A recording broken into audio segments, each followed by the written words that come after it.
বাংলা সাহিত্যের অন্যতম জনপ্রিয় ধারা থ্রিলার বা রহস্য কাহিনী। এবারের বইমেলায় বিক্রি বেড়েছে গোয়েন্দা, ভৌতিক, সাইকোলজিক্যাল ও ক্রাইম থ্রিলারের।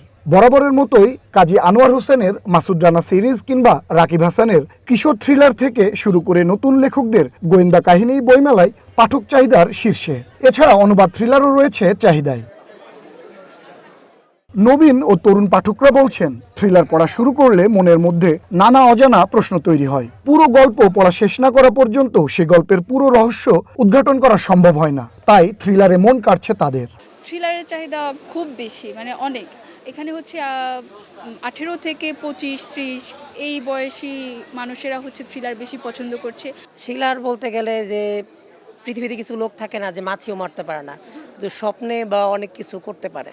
তো দেখা যায় থ্রিলার বইগুলো পড়তে পড়তে আমরা সবাই যারা সত্যিকারের থ্রিলার বইগুলো পড়ি তারা ওই লেখাগুলোর সাথে নিজেকে রিলেট করি। মনে হয় যে না, আমিও হয়তো যাদেরকে বর্তমানে কিছু করতে পারতেছেন থ্রিলারের মাধ্যমে কিছু করতে পারি। ছোটবেলা থেকে আর কি 3 গোয়েন্দা অনেক পড়ছি আগে, তো হচ্ছে তখন থেকেই আর কি হচ্ছে রহস্য কাহিনী আমার খুব ভালো লাগতো। তো এই তো তখন থেকে হচ্ছে আর কি মানে থ্রিলারের প্রতি, রহস্যের প্রতি একটা ঝোঁক আসছে। তো এখন এই জন্য আর কি এখনো আমি বেশিরভাগ এই থ্রিলার, গোয়েন্দা কাহিনী এগুলোই পড়ি আর কি। প্রকাশক ও বিক্রয় কর্মীরা বলছেন, বইমেলায় এখন বেশি বিক্রি হচ্ছে থ্রিলার ধর্মী বই এবং তরুণরাই এর প্রধান ক্রেতা। কিশোর কিশোরীদের বেশি পছন্দ মনে হয়, এবং এইখানে যে এই আপনার থ্রিলার এবং শিকার কাহিনী, তারপরে পাহাড়ের উপরে যে ভ্রমণ বা শিকারের উপরে যে বইগুলা, এগুলো বেশ ভালো বিক্রি হইতেছে। লেখকের সংখ্যা বাড়তেছে না, কিন্তু পাঠকের সংখ্যা বাড়তেছে। পাঠক দেখা গেছে যে আগে যদি মনে করেন 500 বই এডিশন দিলে যে বিক্রিটা হয়েছে, এখন সেই তুলনায় এখন 1000 মতো বই বিক্রি হয়। থ্রিলারের মানে লেখা হচ্ছে, যারাই লিখতেছে, যারা আর নতুনভাবে ওইভাবে থ্রিলার রাইটার এখন পর্যন্ত আর আসে নাই। যা আছে আগেরগুলাই যারাই লিখতেছিল তাদের মধ্যে থেকে 2-4-10 জন টিকে আছে। ওই 2-4-10 জনেরই পাঠক যতটুকু আছে, এইটাই নতুনভাবে ওইভাবে এক্সপান্ড হয় নাই। লেখকরা বলছেন, থ্রিলার বই সবসময়ই রোমাঞ্চকর। একটি গল্পের ভেতরে থাকে আরো অনেক গল্প। এসব গল্প মানুষের মস্তিষ্কে ঝড় তোলার ক্ষমতা রাখে। আর যেসব গল্প উপন্যাস মানুষের মস্তিষ্ক নিয়ে খেলতে পারে তা জনপ্রিয়তা পাবে, এটাই স্বাভাবিক। তাদের মতে থ্রিলার ধর্মী বই পাঠককে পড়ুয়া করে তোলে।